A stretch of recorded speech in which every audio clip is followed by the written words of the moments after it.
আসসালামু আলাইকুম ভাই ও বোনেরা। আজকের ভিডিওটা খুব গুরুত্বপূর্ণ, আশা করি শেষ পর্যন্ত দেখবেন।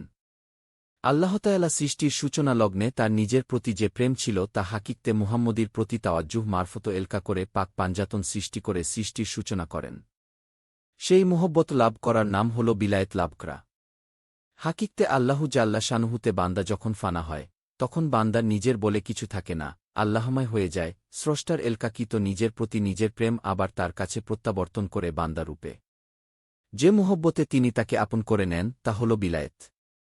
সৃষ্টির পূর্ব অবস্থায় ফিরে যায়, আল্লাহ তাআলা অপরিবর্তনীয় বলে বান্দা সেই প্রেম লাভ করে। এ বিলায়েতের ফায়েজ রাসূলুল্লাহ সাল্লাল্লাহু আলাইহি ওয়াসাল্লাম ছাড়া অন্য কোনো নবিরাসুলগণের ভাগ্যে ঘটেনি। কিয়ামতের দিন এ ফায়েজের জন্য অন্যান্য নবিরাসুলগণ আফসোস করবেন। এতে বোঝা যায় যে এ ফায়েজ রাসূলুল্লাহ সাল্লাল্লাহু আলাইহি ওয়াসাল্লাম এর জন্য খাস ছিল এবং তা নবুয়ত রিসালাতের মধ্যে ছিল। সর্বপ্রথম আল্লাহ তাআলা তার নিজের প্রতি নিজের যে প্রেম ছিল তা হাকিকতে মুহাম্মদীর প্রতি এলকা করেন এবং এলকাকিত মুহব্বতের তাওয়াজ্জুহর দ্বারা পাক পাঞ্জাতন সৃষ্টি করে সৃষ্টির সূচনা করেন। তারপর পাক পাঞ্জাতন সহ হাকিকতে মুহাম্মদীকে খিলাফত দ্বারা ভূষিত করেন, অর্থাৎ হাকিকতেই নবুয়ত দান করেন। হাকিকতে মুহাম্মদী পাক পাঞ্জাতনের অন্য চারজন সদস্যের মধ্যস্থতায় আল্লাহ তাআলার ইচ্ছায় সে খিলাফত পরিচালনা করেন। এজন্য রাসূলুল্লাহ সাল্লাল্লাহু আলাইহি ওয়াসাল্লাম বলে গেছেন, আদম আলাইহিসসালাম যখন কাদামাটিতে, তখনও তিনি নবীজ্ঞ। স্রষ্টার প্রেম তাকে বকশিশ করার কারণে তিনি হাকিকতেই নূরি জগতে নবী হন। আল্লাহ তাআলা শুধু তার নিজের প্রতি আশেক ছিলেন, হাকিকতে মুহাম্মদীর প্রতি সেই প্রেম এলকা করে রাসূলুল্লাহ সাল্লাল্লাহু আলাইহি ওয়াসাল্লাম এর প্রতি স্বাভাবিক নিয়মেই আশেক হয়ে যান। যে জন্য আল্লাহ তাআলা হাদিসে কুদসিতে রাসূলুল্লাহ সাল্লাল্লাহু আলাইহি ওয়াসাল্লাম কে বলেছেন যে, তোমাকে সৃষ্টি না করলে আমি আসমান জমিন কোনো কিছুই সৃষ্টি করতাম না, তা হলে বেহেশত, দোজখ, আরশ, কুরসি, আসমান, জমিন, নুরি, রুহি, জড়, উদ্ভিদ ও প্রাণী জগত সৃষ্টির কারণ হল রাসূলুল্লাহ সাল্লাল্লাহু আলাইহি ওয়াসাল্লাম এর সৃষ্টি। রাসূলুল্লাহ সাল্লাল্লাহু আলাইহি ওয়াসাল্লাম এর প্রতি স্রষ্টার এই যে মুহব্বত, এর নামই বিলায়েত। নবুয়ত বিলায়েতের বহু নিম্নে। নবুয়ত সৃষ্টির জন্য, বিলায়েত আল্লাহ তাআলার জন্য। যেখানে রাসূলুল্লাহ সাল্লাল্লাহু আলাইহি ওয়াসাল্লাম সৃষ্টি না হলে কিছুই সৃষ্টি হতো না। সৃষ্টি না হলে নবুয়তের প্রশ্নই আসত না। পূর্ববর্তী নবিরাসূলগণ কেউ যে এই মর্যাদা পাননি তা হাদিস দ্বারা প্রমাণিত। এ ফায়েজ যদি নবুয়তের মাকামে থাকত তবে সব রসূলগণ তা পেতেন। মাহবুবিয়াতে মুহাম্মদী ও হাকিকতে মুহাম্মদীতে তা প্রকাশ পেয়েছে, নবুয়তের মাকামে নয়। তারপর মাকামে মাহমুদা ও বেহেশতের উসিলা একমাত্র রাসূলুল্লাহ সাল্লাল্লাহু আলাইহি ওয়াসাল্লাম পাবেন, তাও হাদিস দ্বারা প্রমাণিত। সুন্নত জামাতের আলেমগণ এতে একমত। হাশরে সমগ্র মানবমণ্ডলীর নেতা রাসূলুল্লাহ সাল্লাল্লাহু আলাইহি ওয়াসাল্লাম হবেন, এতেও কোনো দ্বিমত নেই। মাহবুবিয়াতে মুহাম্মদীর মাকামে তা প্রকাশ পায়, নবুয়তের মাকামে নয়। রাসূলুল্লাহ সাল্লাল্লাহু আলাইহি ওয়াসাল্লাম এর নিকট বেহেশতের চাবি থাকবে, তিনিই সর্বপ্রথম বেহেশতের দ্বারা উদ্ঘাটন করবেন। রাসূলুল্লাহ সাল্লাল্লাহু আলাইহি ওয়াসাল্লাম কে এসব নিয়ামতসমূহ বা মর্যাদাসমূহ একভাবে দান করার কারণ আল্লাহ তাআলার প্রেম তার হাকিকতের উপর বর্ষিত হয়েছে এবং আল্লাহ তাআলা নিজকে প্রেম করতে গিয়ে রাসূলুল্লাহ সাল্লাল্লাহু আলাইহি ওয়াসাল্লাম এর প্রতি আশেক হয়ে গেছেন। এগুলো নবিরাসূল হওয়ার কারণে। এটাই রাসূলুল্লাহ সাল্লাল্লাহু আলাইহি ওয়াসাল্লাম এর বিলায়েত। আত্মা হিসাবে নবুয়তের মাকাম তাই করে তিনি নবিরাসূল হয়েছেন, আর মাহবুবিয়াতে মুহাম্মদী, হাকিকতে মুহাম্মদী ও হাকিকতে আল্লাহু জাল্লা শানুহুর মাকাম ত্রয় অতিক্রম করে তাকে ও আল্লাহ তাআলাকে জেনেছেন। এ মাকাম রাসূলুল্লাহ সাল্লাল্লাহু আলাইহি ওয়াসাল্লাম এর বিলায়েতের মাকাম, তার প্রেমাস্পদত্বের মাকাম। নবুয়তে নবী হওয়ার দরজা বন্ধ হলেও বিলায়েত কিয়ামত পর্যন্ত থাকবে। নবুয়ত রিসালাত ছাড়াও আল্লাহ তাআলার সাথে আরেকটি ব্যক্তিগত সম্পর্ক ছিল, সেটা ছিল প্রেমিক ও প্রেমাস্পদের সম্পর্ক।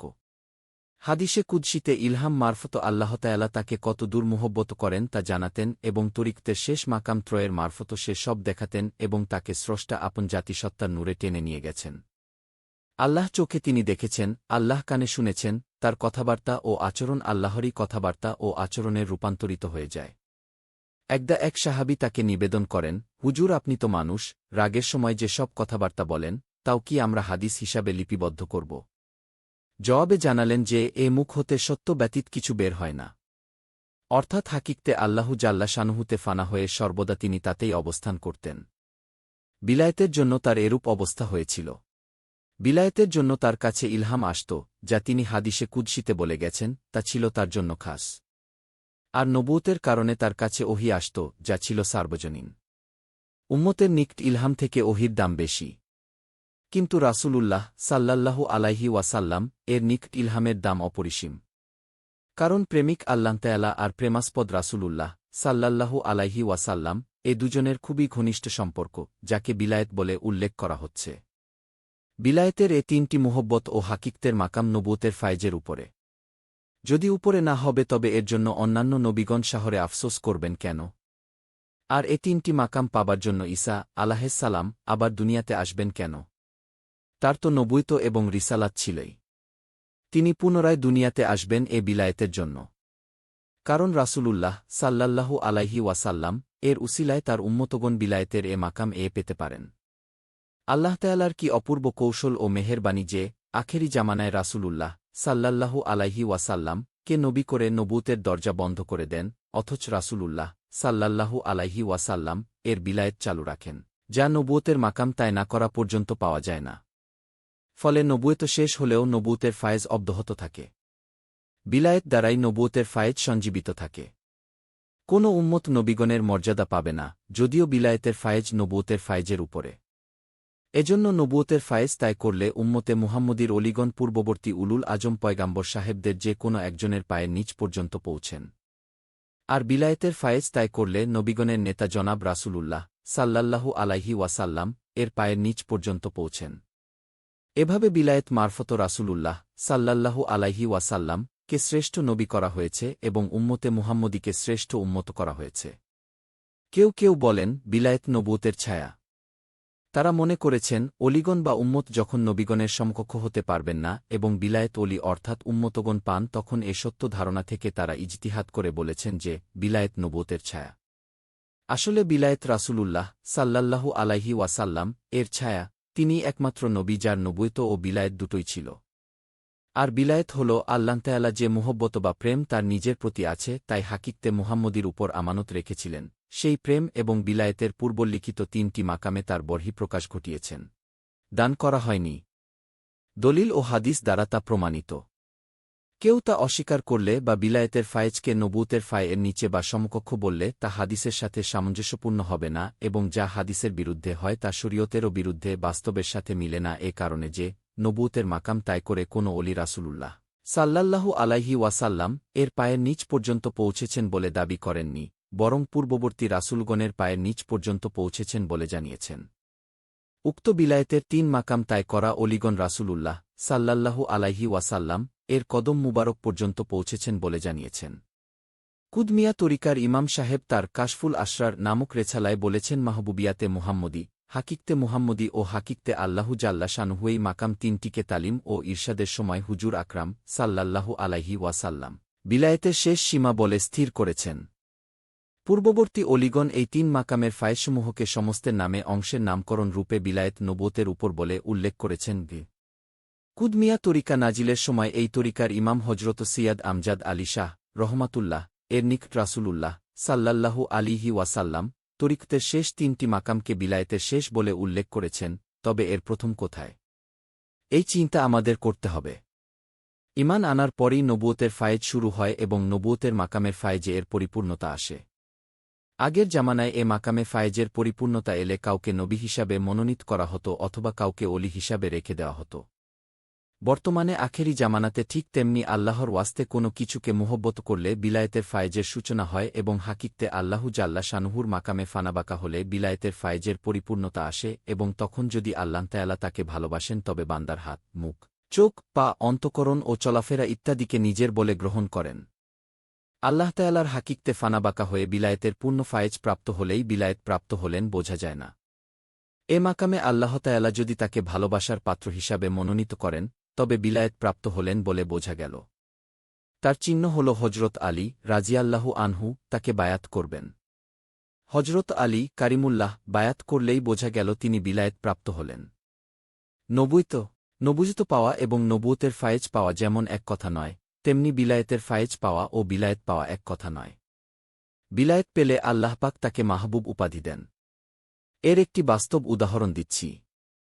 হিদমিয়া তরিকার ইমাম সাহেব হজরত সৈয়দ আমজাদ আলী শাহ রহমাতুল্লাহ যখন বিলায়েতের শানে বরজকে উপরের মাকামের সালিকের অন্তর্চোখে ধরা দেন, তখন তার পেশানি বা কপালে মাহবুবে রহমানি, বক্ষদেশে হাবুল্লাহ এ উপাধিগুলো লেখা থাকে। এই হল বিলায়েত প্রাপ্ত অলি ও রাসূলুল্লাহ সাল্লাল্লাহু আলাইহি ওয়াসাল্লাম এর ছায়া। বান্দার হাত, মুখ, চোখ, পা, অন্তঃকরণ আল্লাহর হয়ে যায় না, তার এ সমস্ত উপাধি তার প্রমাণ। পথহারা সুফিরা যাই বলুক, আত্মা কখনো আল্লাহ হতে পারে না, আবার আল্লাহ তাআলা পরমাত্মা নন, তিনি নূর। হজরত নবী করিম সাল্লাল্লাহু আলাইহি ওয়াসাল্লাম এক সহিহ হাদিসে বলে গেছেন, আমি জ্ঞানের শহর আর আলী এর দরজা। কি এর অর্থ জ্ঞানের শহর বলতে তিনটি বিলায়েতের মাকাম বুঝিয়েছেন। আল্লাহ তাআলার হাকিকতে ফানাবাকা না হলে আল্লাহ তাআলার পরিচয়ের বা মারিফাতের জ্ঞান আসে না। তেমনি হাকিকতে মুহাম্মদীর মাকাম তাই না করলে সব কিছু কিভাবে সৃষ্টি করা হল সে জ্ঞান লাভ করা যায় না। আবার মাহবুবিয়াতে মুহাম্মদীর মাকাম তাই না করলে হাসরের জ্ঞান হয় না। হাসরের জ্ঞান না হলে রাসূলুল্লাহ সাল্লাল্লাহু আলাইহি ওয়াসাল্লাম যে আল্লাহর মাহবুব ও জ্ঞান হয় না। আল্লাহ তাআলা রাসূলুল্লাহ সাল্লাল্লাহু আলাইহি ওয়াসাল্লাম কে বিলায়েতের এ তিনটি মাকাম বকশিশ করে এ সকল জ্ঞান দান করেছিলেন বলে তিনি নিজকে জ্ঞানের শহর বলে উল্লেখ করেছেন। আর আলী কারিমুল্লাহ কে সে শহরের দরজা বলে উল্লেখ করার কারণ হজরত আলী কারিমুল্লাহ এর সাথে সম্পর্ক বা নিসবত না গড়ে কেউ এ মাকাম তিনটিতে প্রবেশ করতে পারে না, অর্থাৎ বিলায়েত পায় না। পাক পাঞ্জাতনের সাথে সম্পর্ক বা নিশত না থাকলে আল্লাহ তাআলা তাকে বিলায়েত দেন না। আর হজরত আলী কালিমুল্লাহ এর হাতে স্বপ্নে বা কাশফে বায়াত না হলে বিলায়েত প্রকাশ হয় না।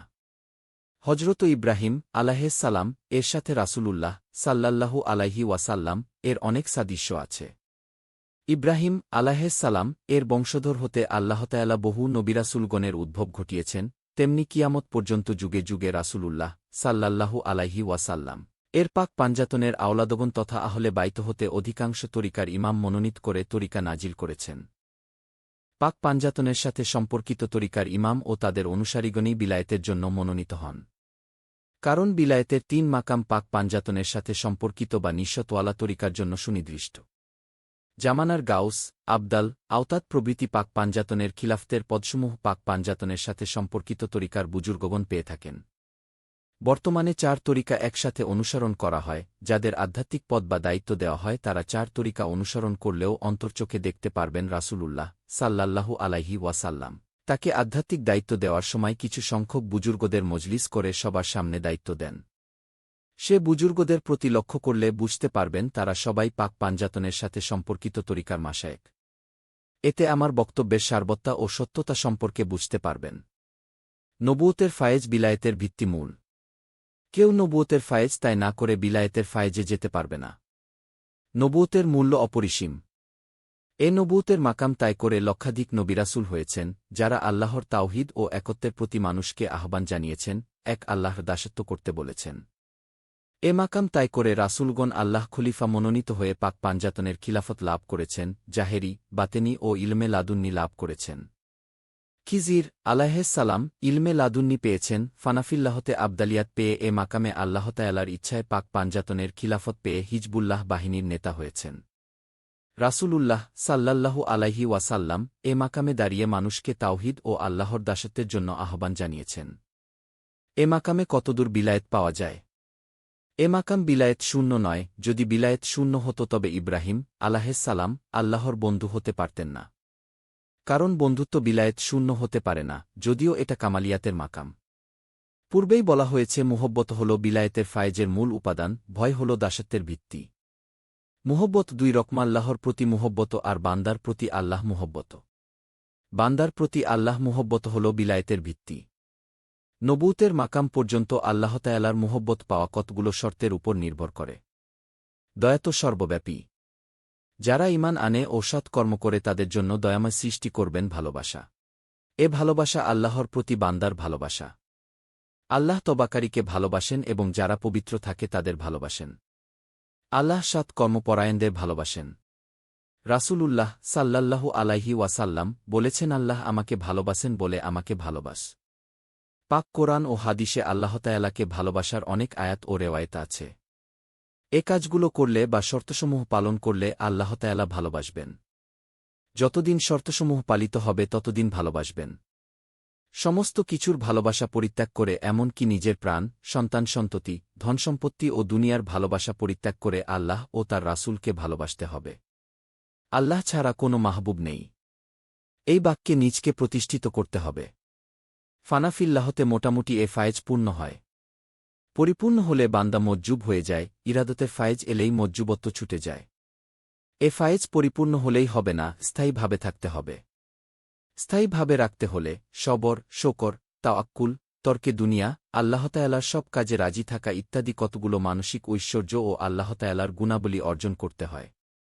তাওহীদে সিফাতি অজুদি ও শহুদিয়ে সিফাতি অজুদিতে মিলন হলে এ অবস্থাসমূহ আত্মার সাথে মিশে, ফলে স্থিরতা আসে। কিন্তু নাফসে এই গুণাবলী ও মুহব্বতকে স্থায়ী হতে দেয় না।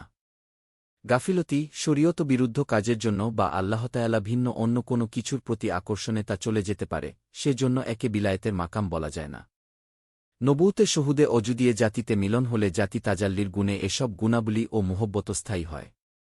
আল্লাহতায়ালা ছাড়া কোনো কিছুর আকর্ষণ না থাকা, আল্লাহ ছাড়া কোনো পদার্থ মনে না আসা, তার ইচ্ছা ছাড়া নিজস্ব কোনো ইচ্ছা মনে না থাকা এবং আল্লাহতায়ালার সকল কাজে মনে কোনো আপত্তি না আসা এবং আজীবন তাতে কায়েম থাকা হল বিলায়েতের শর্ত। যতদিন এসব শর্ত বজায় রেখে নৈকট্যে থেকে আল্লাহর প্রেমে নিজকে নিমজ্জিত রাখতে পারবেন, ততদিন আল্লাহতালা ভালোবাসবেন। আল্লাহতায়ালার সন্তুষ্টি আর প্রেম ভিন্ন জিনিস। সন্তুষ্টিতে বেহেশত লাভ হয়, আর প্রেমে দিদার ও মিলন লাভ হয়। নবুতের মাকামে ফায়েজে একটি ঘাটতি থেকে যায়, তা হল ওসলে অজুদিয়ে জাতি অর্থাৎ জাতিসত্তার নূরে তাওহীদে মিলন ঘটে না। ফলে পরিপূর্ণতায় কিছু কমতি থাকে। ফলে উপরোক্ত শর্তগুলো ব্যাহত হতে পারে। নবুতের মাকামে বিলায়েতের ফায়েজের কিছু অংশ বিশেষ আছে। হজরত ইউনুস আলাইহিস সালাম আল্লাহতায়ালার বিধানে অসন্তুষ্ট হয়েছিলেন, ফলে তিনি বিলায়েত থেকে সরে গিয়েছিলেন। কিন্তু নবুয়ত কাটা যায়নি, মাছের পেটে থেকে তওবাহ করে সে আংশিক বিলায়েত ফিরে পান। তার আংশিক বিলায়েত সঠিক ছিল, ছেলের প্রতি মুহব্বত থাকায়। সে মুহব্বত দূর করে আল্লাহতায়ালার সন্তুষ্টির জন্য ছেলেকে কতবাহনী করতে উদ্যত হওয়ায় আল্লাহতায়ালা তাকে তার বন্ধু করে নেন। তাই নবুয়তের ফায়েজে বিলায়েতের অংশ বিশেষ আছে, ইহা নবুয়তের ফায়েজের সর্বোচ্চ অবস্থা। বন্ধু হওয়া আর প্রেমাস্পদ হওয়া এক কথা নয়। প্রেমাস্পদ হওয়া হল বিলায়েত, আর প্রেমাস্পদত্বের মধ্যে বন্ধুত্ব যতটুকু স্থান দখল করে আছে, নবুয়তে ততটুকু বিলায়েতে আছে। বিলায়েতে তিনটি মাকামই হল অন্যান্য নবীদের থেকে রাসূলুল্লাহ সাল্লাল্লাহু আলাইহি ওয়াসাল্লাম এর বৈশিষ্ট্য। এ তিনটি মাকাম তথা বিলায়েত অস্বীকার করলে রাসূলুল্লাহ সাল্লাল্লাহু আলাইহি ওয়াসাল্লাম এর বৈশিষ্ট্য অস্বীকার করা হয়। কেউ যেন মনে না করেন যে নবুতের মাকাম তথা অন্য নবীদের হে করে রাসূলুল্লাহ সাল্লাল্লাহু আলাইহি ওয়াসাল্লাম এর শ্রেষ্ঠত্ব প্রমাণ করছি। নবীদের মধ্যে উচ্চনীচ ভেদাভেদ আনা অন্যায়, তবে রাসূলুল্লাহ সাল্লাল্লাহু আলাইহি ওয়াসাল্লাম নিজেই বিনা গর্ব, অহংকারে তার বৈশিষ্ট্যের কথা বর্ণনা করে গেছেন। বিলায়েতের এ তিন মাকাম সেই বৈশিষ্ট্য বহন করে। নবীর যদি বিলায়েত না থাকে তবে উম্মতের বিলায়েত আসতে পারে না। কারণ নবীর ছায়া হল তার উম্মত। নবুতের দরজা বন্ধ হয়ে গেছে, অর্থাৎ নূতন নবী আসবেন না, কিন্তু হুজুর সাল্লাল্লাহু আলাইহি ওয়াসাল্লাম এর বিলায়েত কিয়ামত পর্যন্ত চালু থাকবে। বিলায়েতের ফায়েজ প্রাপ্ত অলিদের মধ্যে যাকে খুশি আল্লাহতায়ালা বিলায়েত দান করবেন।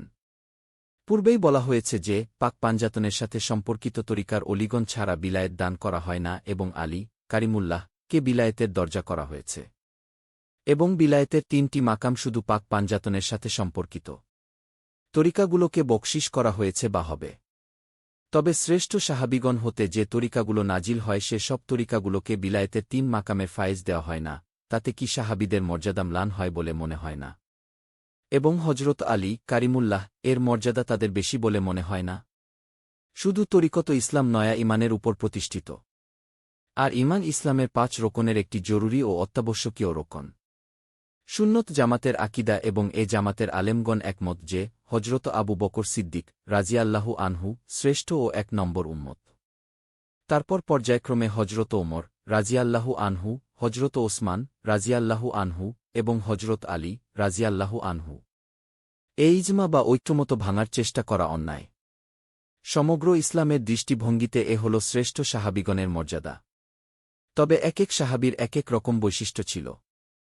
হজরত আলী কারিমুল্লাহ এর বৈশিষ্ট্য ছিল তিনি ছিলেন জ্ঞানের দরজা অর্থাৎ বিলায়েতের প্রবেশপথ, যা রাসূলুল্লাহ সাল্লাল্লাহু আলাইহি ওয়াসাল্লাম নিজকে জ্ঞানের শহর ও আলী কারিমুল্লাহ কে তার দরজা বলে উল্লেখ করে গেছেন। বিলায়েতের উক্ত তিনটি মাকাম তাকে নিশত না ধরলে পাওয়া যাবে না।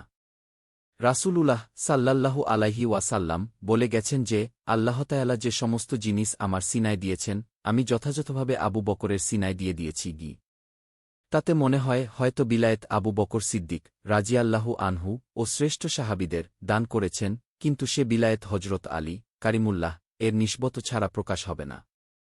কারণ তিনি একমাত্র বিলায়েতের দরজা। তাই শ্রেষ্ঠ সাহাবীগণের সাথে সম্পর্কিত তরিকাগুলো নবুয়তের মাকাম পর্যন্ত ফায়েজ পায়। বিলায়েতের ৩ মাকামের ফায়েজ পাক পাঞ্জাতনের নিসবত ছাড়া প্রকাশিত হয় না। যদি প্রকাশিত হয় তবে হজরত আলী কারিমুল্লাহ পাক পাঞ্জাতনের বৈশিষ্ট্য থাকে না। হজরত আলী কারিমুল্লাহ যে জ্ঞানের দরজা এ হাদিস এবং পাক পাঞ্জাতন সম্পর্কে বেশ কিছু হাদিস মিথ্যা হয়ে যায়। শ্রেষ্ঠ সাহাবীগণের সাথে সম্পর্কিত তরিকার কোনো অলি নবুয়তের মাকামের ফায়েজের আংশিক বিলায়েতকে সমগ্র বিলায়েত মনে করে, বা অংশকে সমষ্টি মনে করে নবুয়তের ফায়েজ ও তার সন্নিহিত স্থানের ফায়েজ বর্ণনাকালে ইজতিহাদ করার সময় যে সব মন্তব্য করেছেন, উদাহরণস্বরূপ তাওহিদ দুবার, একবার সিফাতি নূর ও অন্যবার জাতিসত্তার অনাদি আদিম গুপ্তভাণ্ডার রূপ নূরে। তারা শুধু সিফাতি নূরের তাওহিদ বলেছেন এবং সিফাতি তাওহিদকে জাতি তাওহিদ মনে করেছেন, আবদিয়াতের মাকামকে বিলায়েতের শেষ বলেছেন, অথচ আবদিয়াতের শেষ পর্যায়ে তাজকিয়া না হয়, ইত্যাদি কিছু কিছু ইজতিহাদ পাক পাঞ্জাতনের সাথে সম্পর্কিত তরিকার অলিদের সমগ্র বিলায়েত বর্ণনার সাথে মিলে না। ইজতিহাদে না মিললেও ফায়েজের ব্যাপারে নবুয়তের ফায়েজ পর্যন্ত দুসম্প্রদায় একই আছেন। তাই পাক পাঞ্জাতনের সাথে সম্পর্কিত তরিকার কামলিয়াত ও বিলায়েতের ধারণার সাথে শ্রেষ্ঠ সাহাবীদের সাথে সম্পর্কিত তরিকার বুজুর্গদের ধারণার কিছুটা পার্থক্য আছে। বিলায়েতের অধ্যায় বর্ণনায় জনসাধারণ ও তরিকার প্রাথমিক শিক্ষার্থী এবং যারা তরিকায় দাখিল হওয়ার জন্য চিন্তাভাবনা করছেন, তাদের একটা বিভ্রান্তি আসতে পারে যে, শ্রেষ্ঠ সাহাবীদের সাথে সম্পর্কিত তরিকায় দাখিল না হয়ে পাক পাঞ্জাতনের সাথে সম্পর্কিত তরিকায় দাখিল হয়ে যাওয়াই উৎকৃষ্ট। এজন্য এই অধম বিলায়েতের অধ্যায় লিখতে অনেক ইতস্তত করেছি, তরিকতের এ শীর্ষচূড়া লিখব কিনা। না লিখলে তরিকতের বর্ণনা অসম্পূর্ণ থাকে এবং অসম্পূর্ণতার জন্য আরও বিভ্রান্তির আশঙ্কায় এ অধ্যায় লিখতে বাধ্য হলাম। ইসলামের শীর্ষচূড়া খিলাফতের শীর্ষস্থানীয় হলেন হজরত আবু বকর রাজিয়াল্লাহু আনহু, আর তরিকতের শীর্ষচূড়া হল বিলায়েতের মধ্যে উম্মতের শীর্ষস্থানীয় হলেন হজরত আলী কার্রামাল্লাহু ওয়াজহাহু। যদিও এ অধ্যায় লিখার যোগ্যতা আমার আছে বলে মনে করি না। বিলায়েত নিয়ে মাশায়েখগণ চিন্তাভাবনা করেন, আর সাধারণ লোক কারামতের উপর জোর দেয় এবং সেটাই বড় মনে করে। মনে রাখা একান্ত প্রয়োজন যে, পাক পাঞ্জাতনের সাথে সম্পর্কিত তরিকার প্রায় অধিকাংশ তরিকা যেমন রাসূলুল্লাহ সাল্লাল্লাহু আলাইহি ওয়াসাল্লাম এর বংশধরদের কাছে আল্লাহ তাআলা নাজিল করেছেন, তেমনি শ্রেষ্ঠ সাহাবীদের সাথে সম্পর্কিত তরিকাও যখন প্রয়োজন মনে করেছেন আল্লাহ তাআলাই নাজিল করেছেন। দুজাতীয় তরিকাতেই বৈশিষ্ট্য আছে এবং রাসূলুল্লাহ সাল্লাল্লাহু আলাইহি ওয়াসাল্লাম মারফত নাজিল হয়েছে। দুজাতীয় তরিকার দ্বারাই নিজকে পবিত্র করা যায়, তাজকিয়া নাফস হওয়া যায়। তাজকিয়া নাস হলেই নবুয়তের ফায়েজ আসে। নবুয়তের ফায়েজ পূর্ণ হলে সালিক যদি বিলায়েত লাভ করতে উচ্চাকাঙ্ক্ষী হন, তবে শ্রেষ্ঠ সাহাবী যার নিঃস্বতের উপর তরিকা নাজিল হয়েছে, তার কাছে অথবা রাসূলুল্লাহ সাল্লাল্লাহু আলাইহি ওয়াসাল্লাম এর কাছে এবং সর্বোপরি আল্লাহ তাআলার কাছে বিলায়েতের ৩ মাকামের আবেদন জানালে সালিকের তদিরে বিলায়েত থাকলে তারা আলী কারিমুল্লাহ এর সাথে অর্থাৎ পাক পাঞ্জাতনের সাথে যোগাযোগ করিয়ে দিতে পারেন। বিলায়েত প্রাপ্ত কোনো অলির সন্ধান জানা থাকলে তিনিও তার তরিকায় দাখিল করিয়ে এ ৩ মাকাম তাই করিয়ে দিতে পারেন। শায়েখ পাওয়া গেলে শেষোক্ত পদ্ধতিই উত্তম। যারা তরিকায় দাখিল হতে চান তাদের তরিকা দেখার চেয়ে শায়েখ দেখা জরুরি। শায়েখ কামিল ও তার বেশি ফায়েজের উপর মুরিদের তরক্কি নির্ভর করে। পাক পাঞ্জাতনের সাথে সম্পর্কিত হলেই চলবে না যদি শায়েখের ফায়েজ বেশি না থাকে। পাক পাঞ্জাতনের সাথেই সম্পর্কিত হোক আর শ্রেষ্ঠ সাহাবীগণের সাথে সম্পর্কিত হোক, শায়েখ উপযুক্ত হলে মুরিদ বঞ্চিত হবেন না যদি রিয়াজত মেহনত করেন। যারা তকদিরে যা আছে তা পাবার জন্য সেই অনুযায়ী কাজ করবেন, এতে কারো হাত নেই। অনেকে বলেন আল্লাহ তাআলাতে ফানাবাকা হওয়ার নামই বিলায়েত। কথাটা সত্য, কিন্তু না বুঝলে এতেও বিভ্রান্তি আছে। বাকাবিল্লাহর মাকামে তাওহিদের সিফাতি নূরে ফানাবাকাকে আল্লাহ তাআলায় ফানাবাকা বলে, আবার নবুয়তের মাকামে ওসলকেও অনেকে আল্লাহ তাআলাতে ফানাবাকা বলেন। এসব স্তরের ফানাবাকাতে বিলায়েত হাসিল হয় না। আল্লাহু জাল্লা শানুহুর হাকিকতে অর্থাৎ গুপ্তভাণ্ডার রূপ নূরে ফানাবাকাকেই সত্যিকার অর্থে আল্লাহ তাআলার হাকিকতে ফানাবাকা বলা চলে। তখনই বিলায়েতের ফায়েজ লাভ হয়। তখন আল্লাহ তাআলা বান্দাকে কবুল করলেই বিলায়েত লাভ হয় এবং হজরত আলী রাজিয়াল্লাহু আনহু বায়াত করেন। রাসূলুল্লাহ সাল্লাল্লাহু আলাইহি ওয়াসাল্লাম এর উসিলায় তার উম্মতকে আল্লাহ তাআলা এ মর্যাদা দেন।